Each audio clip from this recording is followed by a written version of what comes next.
ഇന്ന് നമ്മൾ products pack ചെയ്യുന്നത് 3 ആൾക്കാർക്കാട്ടോ. പക്ഷേ ഈ 3 ആൾക്കാർക്കും കൂടെ ഒരാളാണ് ഈ പ്രൊഡക്ട്സ് നമുക്ക് ഓർഡർ ചെയ്തേക്കണേ. വിദേശത്തുള്ള ഫ്രണ്ട് നാട്ടിലുള്ള തൻ്റെ ഫ്രണ്ട്സിന് വേണ്ടി ഓർഡർ ചെയ്തേക്കുന്ന കുറച്ച് ഐറ്റംസ് ആണ് കേട്ടോ. അവർ ഭയങ്കര ഫ്രണ്ട്സ് ആണെന്നാണ് പറഞ്ഞത്.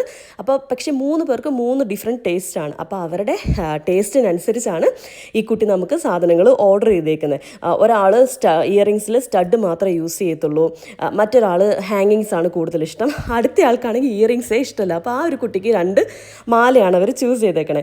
അപ്പോൾ നല്ല സെലക്ഷൻ ഉള്ള ഒരാളാണ്. എല്ലാം ഭയങ്കര നല്ല വെറൈറ്റീസാണ് ചൂസ് ചെയ്തേക്കുന്നത്. അപ്പോൾ 3 പേർക്ക് 3 ഐറ്റംസ് വെച്ചിട്ടാണ്, ഒരു ബ്രേസ്ലെറ്റ്, ഒരു ഇയറിങ്, അതേപോലെ ഒരു നെക്ലേസ്, ഇങ്ങനെയാണ് അവർ ചൂസ് ചെയ്തെടുത്തേക്കണേ കേട്ടോ. എല്ലാം നല്ല അടിപൊളി ഐറ്റംസ് ആണ്. അപ്പോൾ ഈ ഒരു ഓർഡർ വന്നപ്പോൾ ഞാൻ ഭയങ്കര സർപ്രൈസ്ഡ് ആയിരുന്നു. കാരണം വിദേശത്ത് നിന്ന് നാട്ടിലുള്ള 3 ഫ്രണ്ട്സിന് വേണ്ടി സാധനങ്ങൾ ഓർഡർ ചെയ്ത് ആ ഒരു ഓർഡർ നമുക്ക് തന്നു. ഞാൻ ഭയങ്കര ഹാപ്പി ആയിരുന്നു. കാരണം നമ്മളെ ട്രസ്റ്റ് ചെയ്ത് ഇങ്ങനെ ഒരു ഓർഡർ തന്നതിൽ I am very happy. So thank you Mariyam. അപ്പോൾ ഇങ്ങനെ നമുക്ക് ഓർഡർ ചെയ്ത് പാക്ക് ചെയ്ത് അയക്കാൻ പറഞ്ഞു. ഈ ഒരു പാക്കിങ് നമ്മൾ ഇവിടുന്ന് ഡിസ്പാച്ച് ചെയ്തതിന് ശേഷം മാത്രമേ വീഡിയോ ഇടാൻ പാടുള്ളൂ എന്ന് നമ്മളോട് പറഞ്ഞിരുന്നു കേട്ടോ. അപ്പോൾ ഐറ്റംസ് അവരുടെ കയ്യിൽ കിട്ടിയിട്ടുണ്ട്. അൺബോക്സിങ് വീഡിയോ ഉടനെ തന്നെ തരാമെന്നും പറഞ്ഞിട്ടുണ്ട്. സോ ഭയങ്കര ഹാപ്പി ആയിരുന്നു.